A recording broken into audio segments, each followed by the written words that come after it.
Hi, everyone. I see that we are gathering slowly at the webinar. So to avoid any delays, I'm going to start with the intro. My name is Natalia Reinic-Babic, and I'm the head of journal publishing and open science at Open.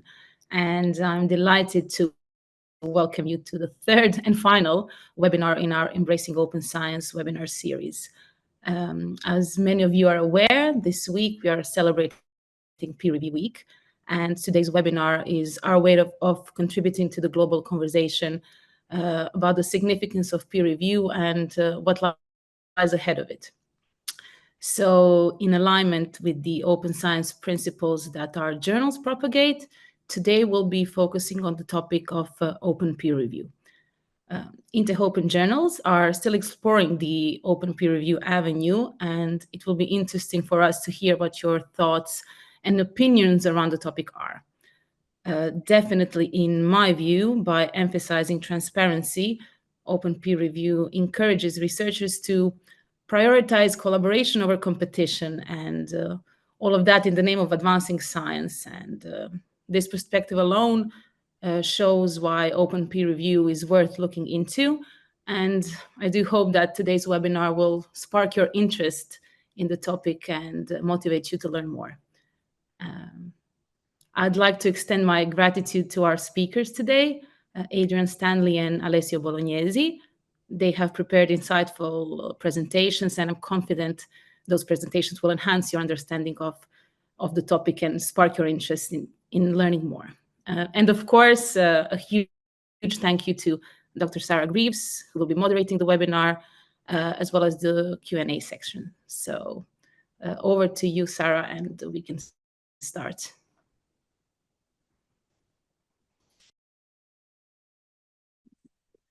Welcome, everyone, and thank you so much, Natalia, for that lovely intro. For those of you who are joining us for the first time today, welcome. For those of you who have been here for the previous two webinars, welcome back.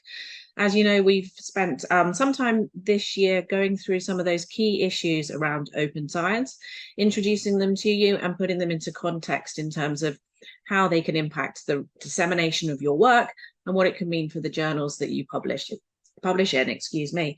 And so far this year, we have covered preprints and the impact of using preprints alongside your work and to disseminate your content. And we've also looked at open data, including that with source and code and images and video and everything you might have around your research output. Today, we're going to move on to something that is perhaps less well known at the moment and less well used in the journal publishing world, which is open peer review. We all know about peer review. It has been there since the beginning, and I'm sure Adrian's going to touch on this, so I don't want to say much more. But open peer review hasn't been there since the beginning, although some might say it is the origins of all good peer review, and it will be fascinating to hear everyone's thoughts on this as we go through today's webinar. For those of you who haven't been here before, I've been in the publishing industry for over 20 years now. I started off as an academic, and then I was an editor at Nature Journals, and was then a publisher within the Nature portfolio. I spent a few years at Hindawi and have been working independently since 2020, working with publishers and societies, primarily as they transition their journal portfolio through to open access. As Natalia mentioned, the InTech Open Journals suite of titles that have been newly launched recently are embracing open science right from the beginning of their journey. And that's why we're keen to put into context for you as academics what publishing open science means, in case these journals might be interesting homes for your manuscripts and publications going forward. And you can find out more about these titles online or ask us questions at the end. So today, as we've said, we're going to be talking about open peer review. And Natalia has also done a brief intro to our two speakers. So we have, as usual with these webinars, we're going to have two parts to the conversation. Adrian's going to introduce us to the history of peer review and the impact of different types of peer review on your research papers. And then Alessio is going to step in and talk to us about a very new and exciting open peer review model that is being used at eLife, a journal that some of you might have published in, or some of you might be aware of. And I think this will open up huge conversation and debate at the end of the webinar. As you know, if you've been with us before, each speaker has about 15 minutes, and I'll try and keep them to time. And then we'll be using your questions at the end of the presentations to quiz them or get more information. And Natalia will be joining us back in case some of those questions relate to the InTech Open journals. So please put your questions in the Q&A, and we'll use them during the end of the webinar. If we don't have time to answer them in person, we will answer them offline, and those replies will be emailed around to you all alongside your certificates of participation if you've attended at least 15 minutes of this webinar. So I'm going to hand over now to Adrian. If he's, yeah, the tech is working, we're all on track, and I will see you all at the end. So Adrian, over to you. Thank you, everyone. Thanks, Sarah, and thanks InTech Open. Hopefully you can all see this presentation.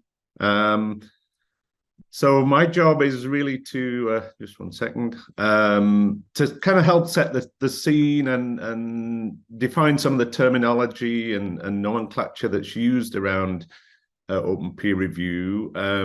Just for context, in the lenses which I've been looking at this issue, I have been a journal editor and also peer reviewer for Learned Publishing. I'm the current chair of a fully open access publishers group, where one of the things we've actually done is look across all our publications, how we have been talking about and language we use for peer review, which was a very interesting exercise. I was a prior manager at JMIR Publications, who also were a sort of pioneer in open peer review. And then just for context, before that, I worked at Digital Science, and we invested and supported a lot of early stage technologies, especially ones that worked in the sort of peer review publication process. So I'm looking at things with a few different lenses. But kind of moving on, I think many of you will know this, but just, you know, for background, the history of peer review did start with the Royal Society and the Philosophical Transactions journals. Articles were written and published, and then letters received about the articles. Early forms of review often included informal discussion among scientists, either in private or in public meetings. And I'm actually going to touch on that because there are some interesting innovations later in open peer review now, where people are coming back together as communities and groups to sort of discuss rather than it being an individual process. But this is where we sort of started. And again, just to set context, I believe many of you will have you know, experienced the peer review process and why it happens, but you know, it's about finding experts in the field who will scrutinize, review your work as a peer, give comment, hopefully enhance the work, and review it and identify. Many of my experiences of a peer reviewer have been to sort of build on a really interesting article, but find areas that also can sort of supplement that reading experience and things that the researcher and author may not have actually sort of thought through and covered. So the idea is you sort of work with experts in your field to ensure that the quality is right for the readers and that the science is trusted. So moving on to sort of open peer review, there are many sort of flavors. So what I'm aiming to do here for you and us as a group is to sort of clarify the different types of open peer review. I'd really welcome hearing any of your experiences, what you've had in the chat, and hopefully time for the Q&A of how you felt about either any of these flavors of open peer review. But the fully open access publishers group, which includes people like PLOS and PeerJ and eLife and JMIR and Frontiers and MDPI, we kind of reviewed what our policies were, and how we wrote about it on our website, so you researchers could kind of understand. And in essence, we came down to sort of three key categories of what is open peer review. So the first one is around open identities. So whether the reviewer's name is revealed, whether they have credit for that, either during the process or post peer review. So the kind of idea that it can be more open, who's done the review, who's carried out the review. Many publishers will sort of have an opt-in option there, that if you wish to disclose either to the author or to the public on the journal, there are sort of ways that can be facilitated. Then the next sort of aspect is the actual peer review itself, and if the peer review reports and history are published. Some publications, and I think eLife and will sort of dig into more detail about that, but they do see the peer review report as a very integral part of showing that how the research has evolved and been reviewed, and then finally published. Open reports can also include editor decision letters in the sort of view of being more transparent about the research. I think one thing I would say, while I think it's good practice to share these reports and reviews, there are still some biases there, and I think there are still some ways that these use cases are being evolved and developing.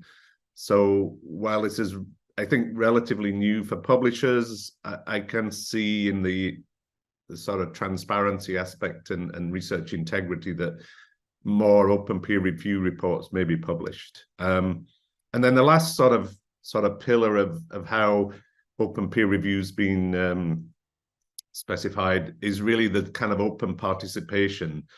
So some people can make it open for people to come in and review an article, and this can be voluntary, and just work as a community. Sometimes it can be done as a group, but the concept that how you sign up and join and work as a peer reviewer, some do post-publication review after the article's published too. So I'm going to sort of move on now. So a little more detailed terminology around peer review. So the NISO, the National Information Standards Organization, in July 2023, did publish an updated standard and terminology around peer review generally, not just open peer review. But this is a useful document for publishers. It's formed out of a working group of a kind of large group of publishers, editors, researchers, and really through the need of changing habits and language used in peer review, and especially open peer review. So again, in a similar way to how the fully open access publishers sort of assess the three pillars, here, and these slides will be made available afterwards, there's sort of details about the identity and transparency and how peer review is carried out in a way, if it's single anonymized, double anonymized. So these are just meant to be sort of standards that, and in some cases, publishers can actually embed in the article metadata the sort of way that the peer review was done, so that can follow the article along as a kind of key metadata field. There's also sort of terminology around how the reviewer interacts with the editors or the reviewers, authors in these NISO standards, and then also, as we sort of said, if point 3, if peer reviews are published, then the types of reviews, sometimes as review summaries, review reports, authors can opt in. So there's many flavors, and I can understand how this can be quite confusing for researchers, but the aim within our industry is to clarify this and standardize wording and make it simpler for you to sort of know and opt in and understand what you're signing up for and what policies publishers are adopting early on. So I'm sure Natalia will confirm about where in Tech Open are.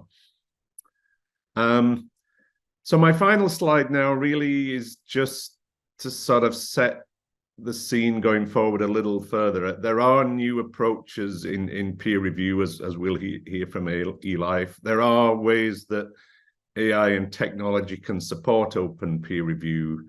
A number of this can happen around preprint servers, as was in an earlier Intech Open webinar, where early versions of work can be shared and commented on by the community.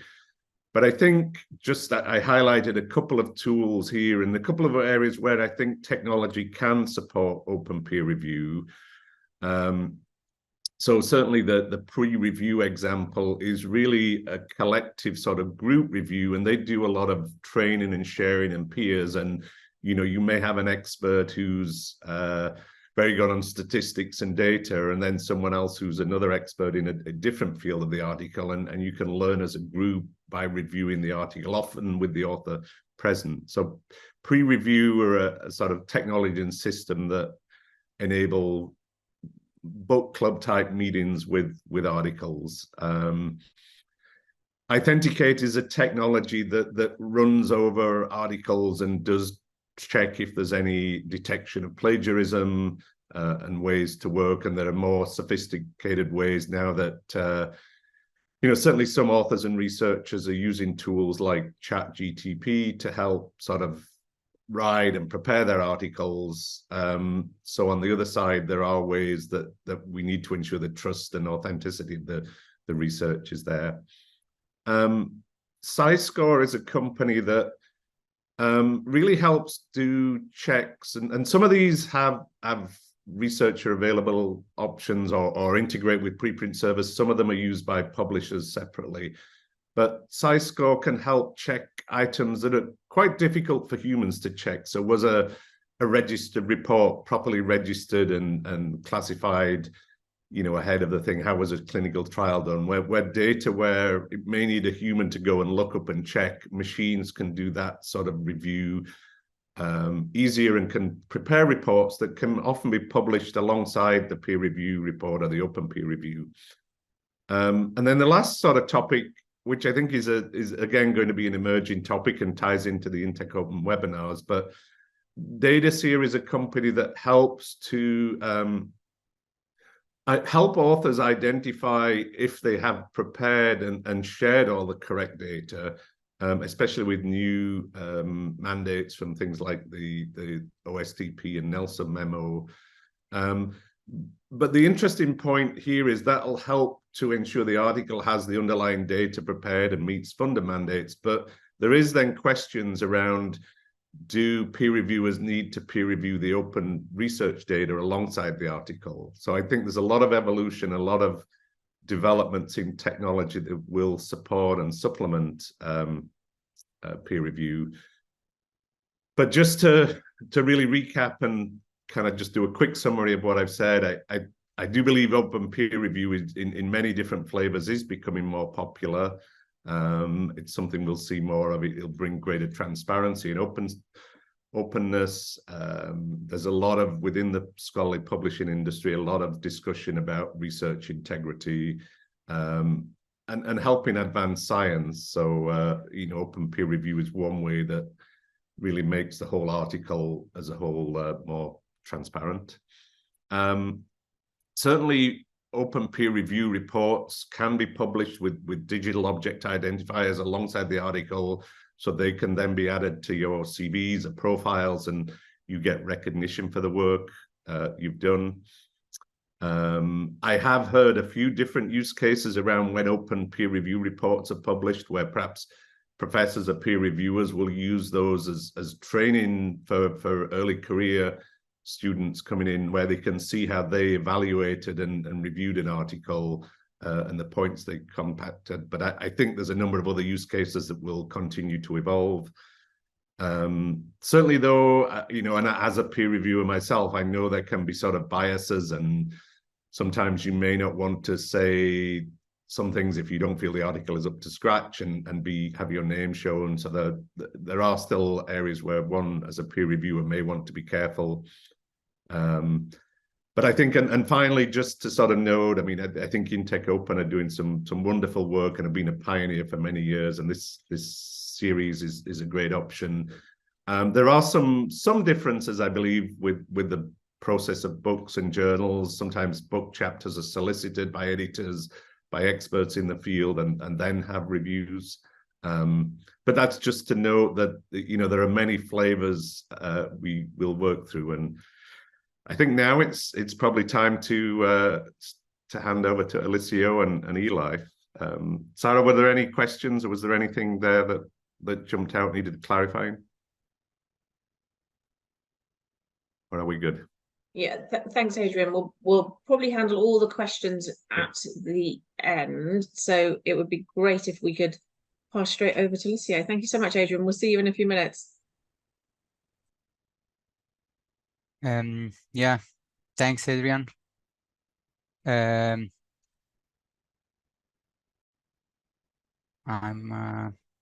sharing my screen. Yeah, all is good, Alessio. Oh, okay, thanks. Can I ask Sarah, do you see it in presentation mode? Is all good? Yeah. Yeah, everything, Okay. it looks great. Cool. So yeah, thanks Sarah for the introduction, and thanks in the Open Journals for the invitation. I'm happy to be here, and thanks Adrian as well to have set a good start in the webinar. I'm Alessio. I'm head of journal development at eLife, and I'll be telling you a bit about in the context of open peer review and new ways of publishing and innovations in peer review. I'll be telling you a bit about the new model of publishing that we launched at eLife this year, end of January this year. Yeah. So this is the outline. I'll quickly first go through one slide, quick introduction about the organization, just to give you a bit of an idea of who we are and what we do as a whole. And then I'll present very quickly some of the features of this new publishing model that we launched in January this year, following with some results on this new model, how it's doing, and then I'll be happy to take questions if there are any at the end. So eLife is a no-profit organization, independent organization that was established a little over 10 years ago now, and is led entirely by scientists and editorial board of about 800 active scientists. One of our main goal is to publish reviewed preprints in the life and medical sciences, and another good chunk of what we do has to do with developing open source platforms for review, organization, and dissemination of research, which goes under the name of SciET, if any of you has heard of it. Generally, the goal, as we were tasked by our funders that you see at the bottom of this slide here, is to innovate in scientific publishing and change the way we publish science for the better. So with this goal in mind, we established this new model of publishing, launched at the end of January this year. This is a scheme that you see that walks you through the steps, and I'm happy to give you some details in the next couple of minutes. The first step of this new model is submission, and at this stage we consider only preprints. And then there is a decision that we take in terms of, do we review this preprint or not? We don't review everything we receive. Now, this decision is taken by the editorial board, so about 800 scientists active in different disciplines. And it's a consultative process already at the start, in the sense that normally a paper at this stage is seen by 3 or more experts to decide whether we review it or not. And I should also highlight, I think already here for clarity, that the decision to review is really not meant to tell anything about the quality of the research, because the idea is that we will tell about the quality of the research if we review a paper with the public reviews and the public assessment that we'll publish. The idea of deciding whether to review is rather like, or that decision rather reflects whether we have the expertise among the board to handle that paper, editors with the expertise and willing to handle that paper simply, and whether the editors think that this exercise of adding to that preprint a public assessment and the public review will be useful for a broad community. So this is what essentially be the question, and now this decision is taken. Following this, the peer review, the peer review is consultative again. There is no rejection after peer review, so everything we review is published. And it's published with public reviews and what we call eLife assessment, which you will see is a short 5-6 sentences summary of the significance and the solidity of the research. And this is written by editors and reviewers together. So this step is consultative again, because before we get back to the authors with this eLife assessment and with the public reviews, editors and reviewers discuss together on the feedback we are going to provide to authors. At this stage in dark blue, author responds to reviewers. This is not a revision. It's not meant to be a revision. This is an opportunity which is not mandatory for the authors to take a look at the public reviews and the eLife assessment before we go public with them. So the authors can correct factual errors if there are any, and they can provide an initial response, which again is not a revised paper. It's supposed to be an initial response if the authors want to provide it, just highlighting how and if they intend to address some of the points of the reviewers. After this, we publish, as I said, everything we reviewed as a review preprint with the public reviews and the eLife assessment, and you'll see an example. And this has a DOI and can be cited. Now, at this stage, essentially the authors decide what to do, and they are in the driving seat. They can take the reviewed preprint, revise it according to the recommendations that they receive by the reviewers, in which case we'll consider the revised preprint and we'll update the public reviews and the eLife assessment accordingly. The authors can also just be happy with the reviewed preprint we provide, and they can take it and publish it in another journal. Or finally, they can call that first reviewed preprint or any follow-up version of a reviewed preprint what we call BOR, version of record, which is essentially traditional to akin a traditional journal article. So this is a way for the authors to say, this is the end of it. We are done with this paper. We call it version of record. We send it to indexers, and that's at that point, the paper is akin a traditional journal article and cannot be considered by other publishers. Whereas a review preprint, if the authors want, they could, in principle, send it to another journal, another publisher.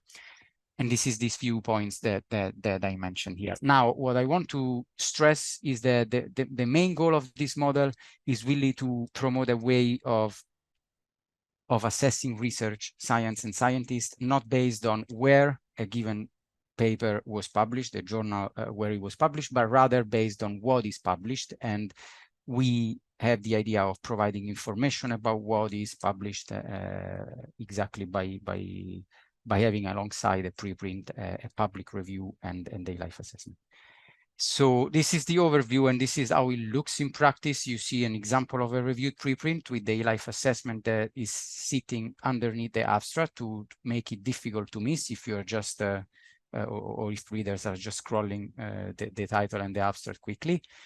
You have an indication that it is a reviewed preprint. You also have here the article history. So here you have the possibility of clicking on reviewed preprint version 1, 2, or 3, and then you will have all the reviews and eLife assessment of that specific version. And then you can access the reviews on this page as well.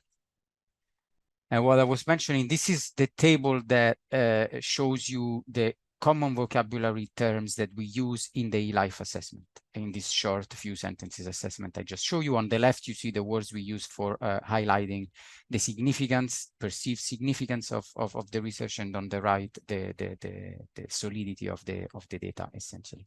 And these are actual examples which where you see the common vocabulary words in bold, And what I want to highlight is simply that these eLife assessments are really meant to be compact, a few sentences, so that readers can quickly grasp, even if they are non-experts, the main message. At the same time, the idea behind these assessments is that they do provide, we believe, an assessment that is richer than a 1-0 binary accept-reject decision, essentially. So the benefits of this is, the first benefit, I think, is the speed with which essentially a version of vetted peer-reviewed research is out in the public and available for others to build on.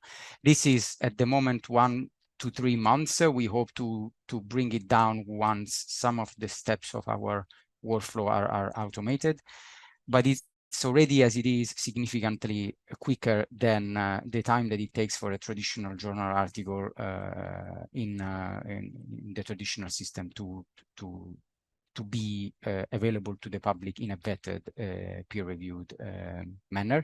And this is significant because obviously it means that researchers and scientists have access to this vetted research earlier and they can build on it earlier. A second advantage, as I show you, of this system is that with eLife assessment, we want to provide a way essentially for giving information in a compact yet still richer manner, with the idea of this helping hiring and finding decisions.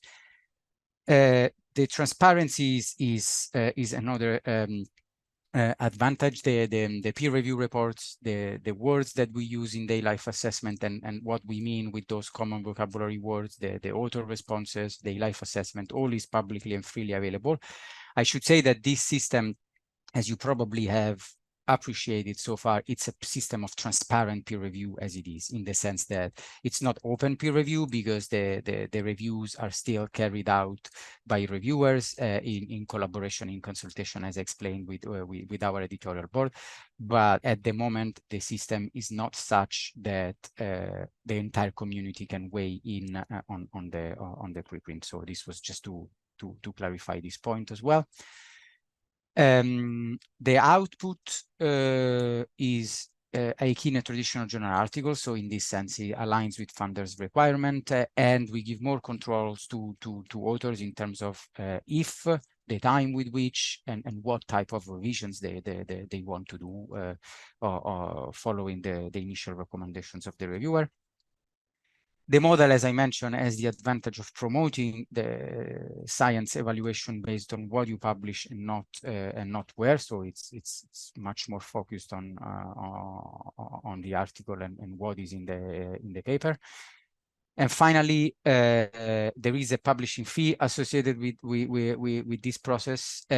We managed to reduce it with the new system to 2,000 to cover costs only, and we offer waivers to essentially anyone who's not in the position of affording this fee.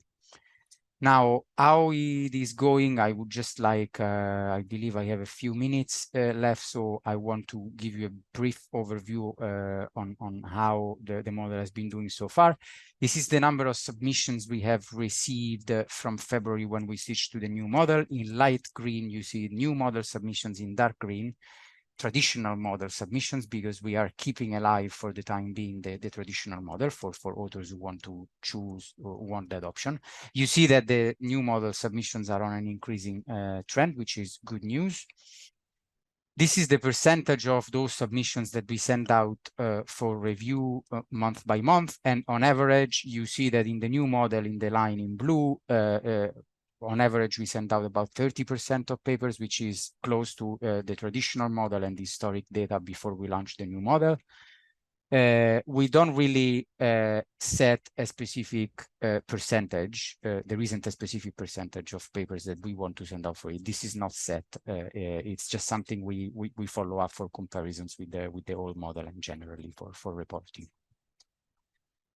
This shows you a breakdown of the top 10 countries from which we receive submissions for new and old model. Again, this data is aggregated February to July 2023, and I don't have, I apologize, the 2022 historic data here, but I can tell you that the trend is the same.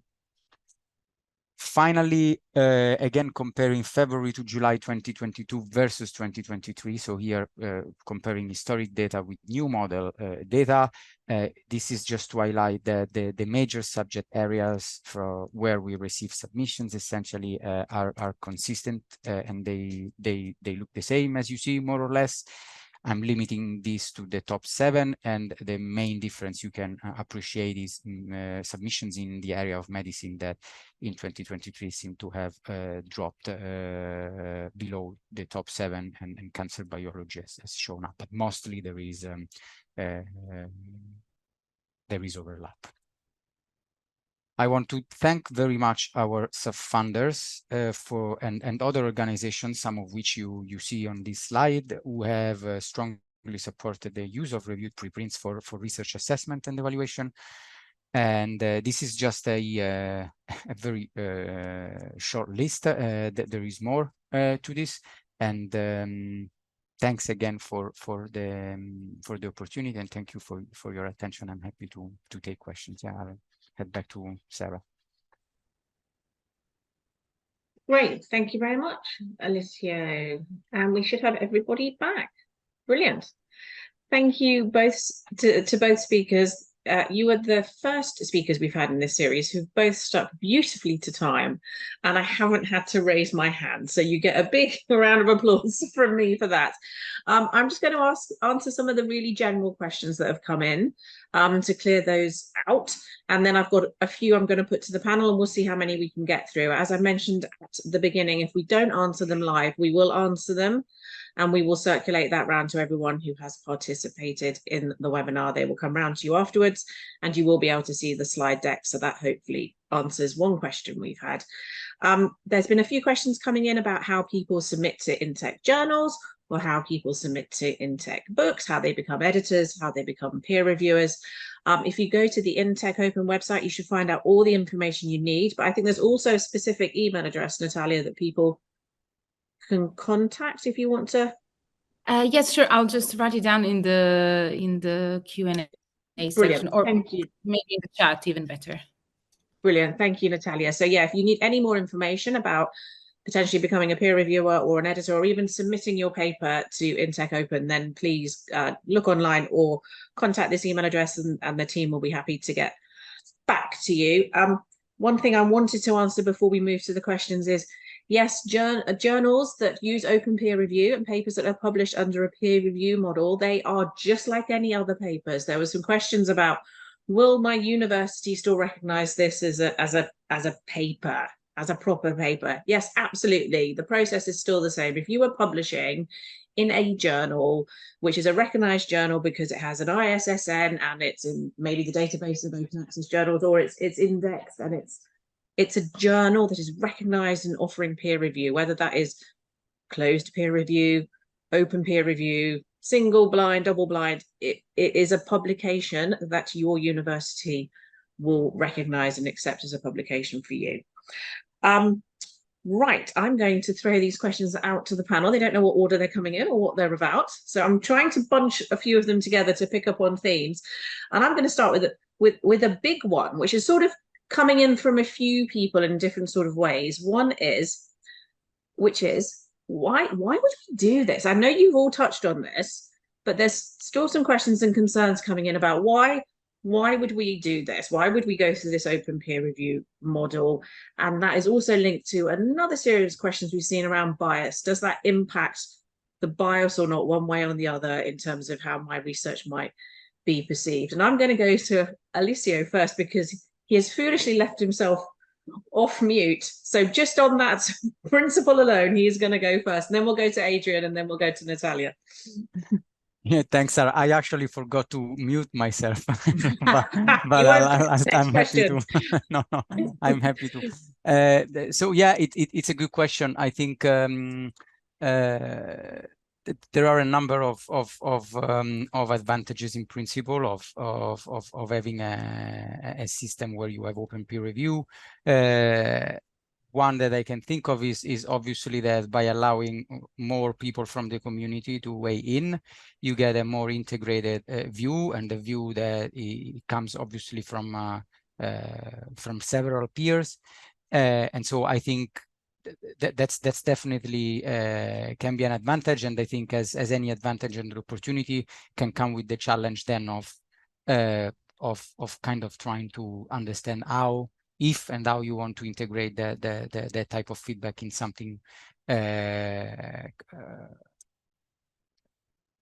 takes into account the different views. So this is definitely another advantage. Obviously, is the fact that you getting feedback from more people allows to build on that, to react on that on that more quickly, and obviously the transparency of it adds in terms of accountability and building in these systems where things are more transparent. We know that then accountability and also trust in what we do and in the process of doing science and publishing can benefit a lot. So this would be my very quick general overview of some of the advantages. I don't know whether Adrian or you want to add anything. And Alessio, just before, sorry, Adrian, before we hand on, have you seen anything linked to bias, Alessio, positive or negative from your experience? Have you had concerns around that since you've been running this model? Yeah, I think one advantage that we think is there when you have consultative process, for example, from our point of view, the fact that we have when we decide if to review something or not, and then following that decision when we run the actual peer review, that we have this principle of consultation and we have different editors at first coming together and discussing we review or not, and then again editors and reviewers discussing what do we think about this paper.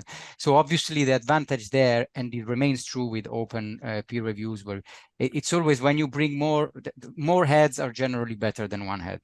And this goes, I think, applies also in the sense of reducing biases or helping to mitigate biases, because you will have more people weighing in, confronting with each other. So in this sense, we do it. Great, thanks. Sorry, Adrian. Hope you've still got that thought there. Go for it. Well, I sort of looked at the question a different way. Why would, if I was a peer reviewer, or an author, want to publish a peer review? And having worked on a number of papers. I actually used to live and work in China, so I often got sent a lot of Chinese scholarly publishing articles, and I'd work quite hard with the author to sort of develop the paper, give feedback. A good peer review report can take 3 or 4 hours, or sometimes more, right? So in some ways, as a reviewer, you've supported and helped the article, evolve into a fuller sort of version of the research the person's been doing. You ask questions or you point to other research that supplements that. So as a reviewer, you can be accredited to be part of the process. And then from the author's perspective, it's also sort of acknowledging that feedback that's really supported your article, that's made it better. And I've seen different sort of approaches to that. So I do still see sometimes some of the biases, but I've also made many good friends from reviewing articles and getting to know authors. So yeah. Great, thanks, Adrian. So you sort of think as well that making things more open is helping to reduce that bias or encourage more people to get involved and engaged? Yeah, but I think it's also sort of acknowledging the work that the reviewer does. From that perspective too, that significant time can be put into doing a good quality review. And often if it's anonymous, you as an author, you just get the credit for the finished published article. So yeah. Yeah, Natalia, anything you want to add? Yeah, go for it. Sorry. From my perspective, always this openness kind of topic brings in another topic, and that is the value that it brings in as an educational resource. So having access to quality peer review reports that especially early career researchers can look into and assess and build upon, I think it's a quite important segment that the open peer review push us forward. Yeah, it's a way that can help encourage debate and encourage more people to get involved in that debate, which can only be good for the advancement of science overall, which is kind of why we're all here and why we're working in scientific publishing. And I'd like to pick up on a point Adrian sort of raised there, which is linked to one of the next questions. Is that linked to the impact of peer reviewers themselves, right? You know, quite a few of us on this call have been peer reviewers. We're still peer reviewers. You know, we peer reviewed right at the beginning of our careers and we carry on to do it, and we get no training for it. We just sort of learn from our mentors in our academic institutions. And as there's more pressure on people to be peer reviewers, because there's more papers in the published literature, how do we look at that sort of credits for reviewers and thanking them especially in an open peer review model? And I think because Adrian started talking about that, I'm going to go to him first, and then we'll go to Alessio, and then we'll go to Natalia. So yeah, that impact of open peer review on reviewer credits. Yeah, I think there's a number of ways authors can look at it from a journal actually publishing the name of the peer reviewer on the article and being recognized that way. There are systems like Publons and reviewer credits that journals can often integrate with, where you can then show in a central place the volume of work you've done.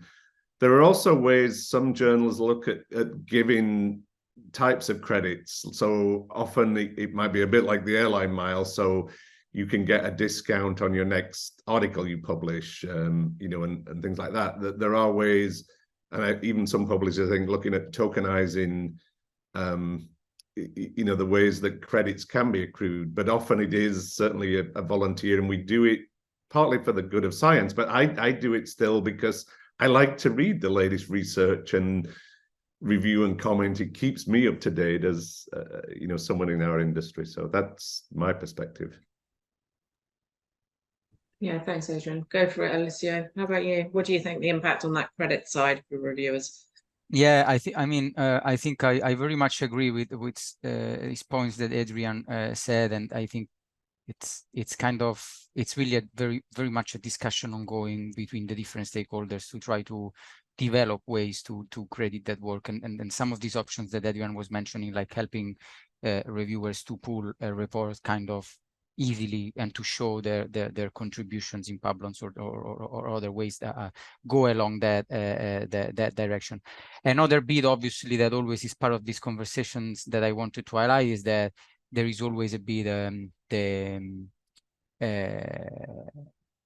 there is always a bit of the discussion essentially on the advantages and disadvantages of having the reviews signed. And there isn't really a clear agreement because there are advantages in having the names of the reviewers are publicly there.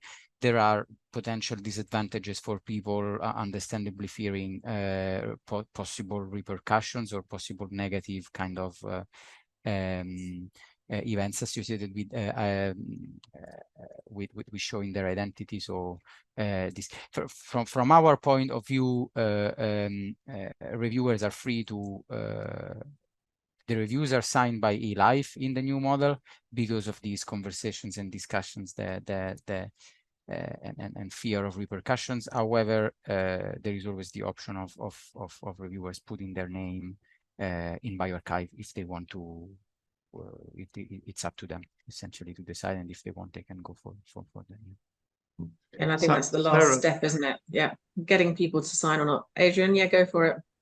Just one comment to add to that. I think what also works really well, and what I've seen a little more of recently, editors are the sort of gatekeepers of the journal, and often they have to look through and see all the peer review reports. And I've seen more of them now being proactive in developing communities, giving feedback on peer review or training. Sometimes they'll see common errors or types of articles, and sometimes that also comes to the scope and documentation of the journal, the types of articles they receive. But I think editors can be proactive, but it's really good to do that with the support of the publisher too, right? And yeah. Mm-hmm. Yeah, I still remember the first paper I peer reviewed. Absolutely no training whatsoever, and my lab head saying, "Here you go. Do you want to do this one?"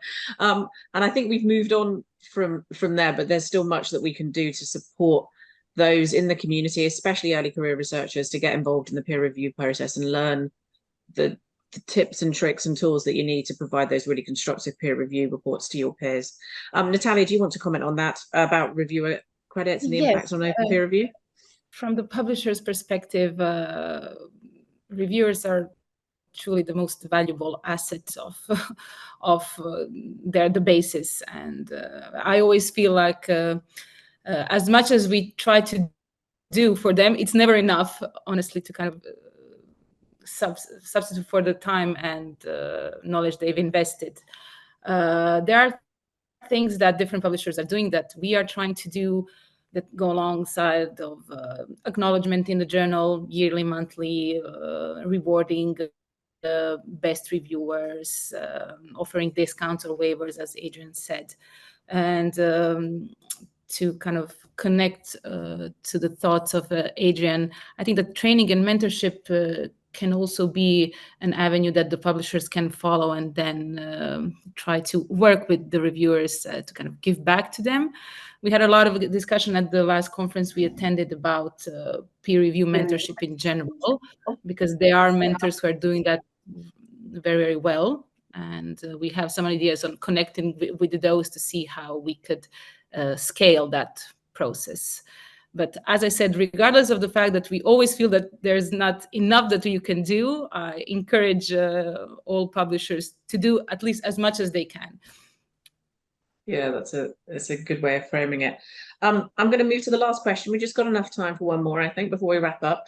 And I'm going to choose a theme that's kind of linked to today, but also linked back to one of the presentations earlier in the series, so we can sort of try and bring things together. So I'm going to sort of link preprints and open peer review now, and sort of get it clear in people's minds what the difference is between like a review of a preprint in a way and a review at a journal, if we want to say, and where we see that going or not, and how open peer review will impact that.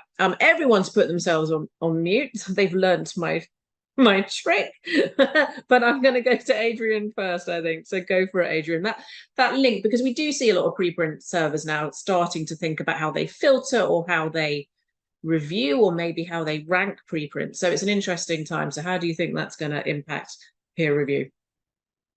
Yeah, I guess some examples, and obviously with COVID, publishing preprints and putting research out early and getting comments on that, you could see it helped evolve the science and collaboration with researchers. You know, there is a danger that some people perceive preprints, right, you know, haven't been reviewed yet. So you need to look at them in context of that. And certainly when, say, a journalist picks up a story and reads a preprint and it hasn't been fully reviewed, you know, it needs to be clear. I know a lot of preprint servers do a lot of good work now to really then link through to the published article and version of record. You know, I think preprints can help solicit, you know, a kind of rapid type review of the article, and many preprint servers do offer versioning, right? So the author can quickly then update. There are some practices at JMIR. We used to have something called an overlay journal that enabled then to do a peer review of a preprint, and then in essence update the preprint and publish it alongside the peer review. So I think that's very similar to eLife, and MIT have done that, where in essence the preprint becomes a version of the publication and it's just updated. But then for the more perhaps formal journals, you know, the submission now, most journals now do have policies that they either appreciate or encourage preprinting. And many journals will actually on submission ask the author if they want to put the preprint up for comment. So I think there's a number of different policies and processes around that should be built to help science. But perhaps I'll pause there. Yeah, I think it's going to be fascinating to see how things ebb and flow and interact over the sort of months and years to come. Alessio, eLife has a certain different take on this because of the model that you're running now. So how do you sort of view that change across the whole publishing industry, perhaps, and that interconnection between preprints and peer review? Yeah, I think Well, I think essentially it's really about looking, from our perspective at least, it's looking at something that it's already published, essentially. That's what a preprint is. So the idea is that, you know, that you could ask the question, what's the role of a publisher, essentially? What do they actually publish and what's their role?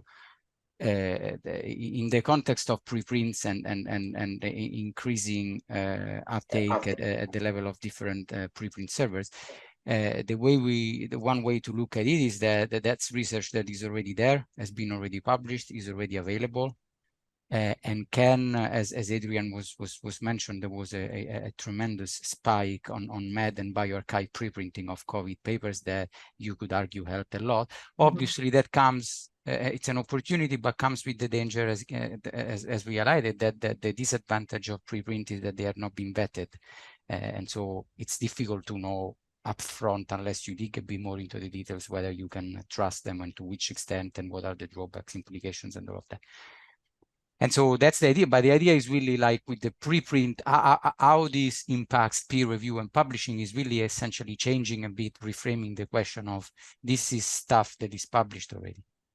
And so now it's about a quality control through peer review, because as we know it's the most effective way to evaluate and assess something transparently in an open manner and all of that is already published.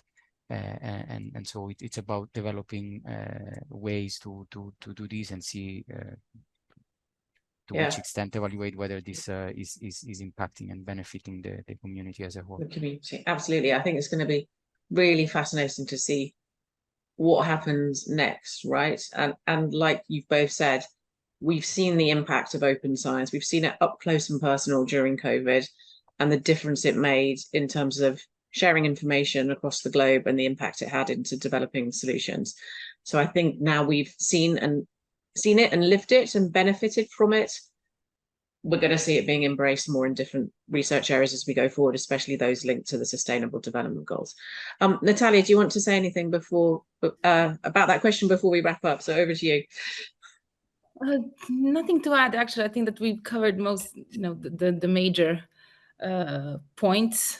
Transparency, public feedback, all very important, but adding value through peer review and extending upon the feedback you receive, I think is still a very important segment. And when it's structured in a way that it is focused on providing, as I said, added value to the paper that you're working on publishing, I think it's a good kind of combination of having work on preprints and then forward it to journals for formal peer review publication. Great, thank you. It's a nice place to end. I'd like to thank our speakers for today, Adrian and Alessio, who win the prize for being most on time from the whole of this series. And I'd like to thank our speakers from the previous webinars this year, and all of you, if you've been here from the beginning. We hope we've taken you on a journey through open science, what it is, what it means, and the difference it can make for your research when it's published and disseminated to your colleagues. As we've said before, we've covered open data, we've covered open peer review, and we've covered all of open science, hopefully, as much as we can in a way that puts it into context of the InTech open journals, and also what it means for you as authors when you're looking for places to publish. It's been my pleasure to host this series this year. And as I've said at the beginning, we will answer all the questions we didn't manage to answer live. We will disseminate that round to you. We will make sure you've all got copies of the slide decks. Natalia has put the email address in the chat for those of you who want to get in touch and learn more about becoming an editor, becoming a reviewer, or submitting to journals or books. And I think that is our endpoint, beautifully on time. And I'd like to thank you all. There's so many of you from around the globe. It's amazing to see where you've all attended from today. And it's been our pleasure to have you here. So thank you very much.